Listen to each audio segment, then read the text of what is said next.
Okay, hello everyone, and welcome to our podcast. It's another series of drone technologies, and this podcast is part of the Erasmus project named Fostering Innovation and Better Skill Match with the Green and Digital sectors through emerging technologies in depth. Today, we are honored to have a very special expert, Mr. Furkan Kostak from Dronevo company. It's a forefront company of drone technology in Germany.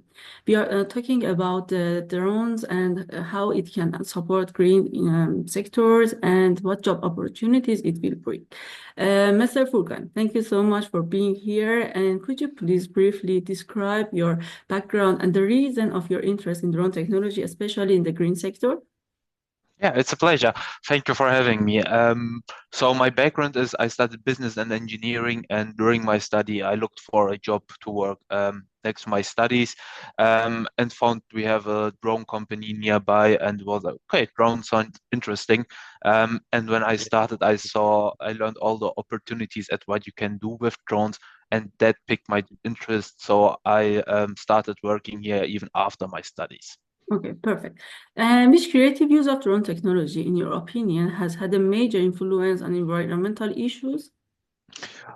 I think it does not sound the most creative, but the thermal imaging or multispectral imaging that enables drone to get data that we cannot see with the eyes. And because it's on drones, you can do inspections or precision farming much more efficiently, and thus saving resources, saving money, saving time, and overall reduces the use rings and making maintaining big buildings much easier. Okay, thank you. It was comprehensive. Okay, how can drone technology be successfully incorporated into VET programs to get the students ready for job in the green industry? And what job opportunities do you foresee in the drone industry? So generally speaking, for students, if they have interest, what we have is basically a study program where they can also come and work together with us. From the university sides, the interest has to be there because it's a new technology, and we Europe, I have the feeling that we are a bit slow integrating new technologies. How we the study the university, if they have an interest, if they have projects, they come to the experts and then work together. For example, we're working together with a university in Neustadt, close by. They are the experts in wine and how to the agriculture of wine, and we are the expert in drones. And then we started having different projects to how to put them together, how to enable it together, to make it possible to create good things in the future, to put it like this. Okay, and what fundamental abilities do you believe potential drone operators will require to be successful in this industry, especially in the green industry?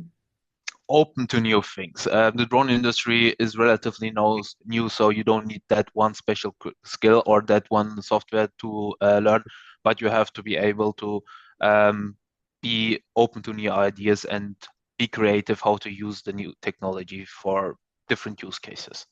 Mhm. That's the main ability I see. And of course, responsibility because you're flying a drone in the air and there's always danger. So you have to be a responsible person to not fly dangerously and take unnecessary risks. Yes, I think it's a very important point that you mentioned. And could you give a brief illustration of drone-based solutions and successful cross-sector collaboration? So in my mind, there are two that I would say where we are directly involved. One of them would be we have a new technology where you have a sensor, really high resolution sensor that you can do for multispectral. And we work together with the agriculture university to develop a plan how to integrate it into the farm industry. And right now we have it's basically the next big thing in the farm for agriculture, getting the precise information they need. And also with the AI integrating it, is a cross-sector implementation that I will just got implemented and will be growing big in the next year, I would say. And also a second case would be the transport of things with drones. We're working on a project that will be in the flying phase, I think in April, so next month, where we will start transporting probes from one hospital to another, which will also scale in the future for other projects. Sounds interesting. Okay. I hope you will be successful. And to improve the drone training programs, what guidance would you provide with these institutions? So we overall have our, of course, our own training programs made for beginners, to advanced and more. But also, so the know-how is there where we can support them. But we also have the different kind of technologies like training drones, which are easy to fly, but also not too expensive if something is crashed. So these are would be, for example, hardware side, but mainly knowledge and the hardware. And lastly, but not leastly, what drone technological advancement most excites you for the future? For me, it's probably the one too many operations that I will see will come in the next few years, which will be big. So one pilot controlling 10, 20, 30 drones remotely, and basically a future where all our sky will be drones everywhere, which I think is not as far as someone might think, but I think that's the most exciting thing currently in the industry. Okay, thank you so much, Mr. Furkan, and for sharing your insight and your knowledge with us. And also, I want to ask to thank you, our listeners. And I hope this podcast has been successful and helpful for you. Up to the next episode. Bye, and have a good time. Thank you. Bye.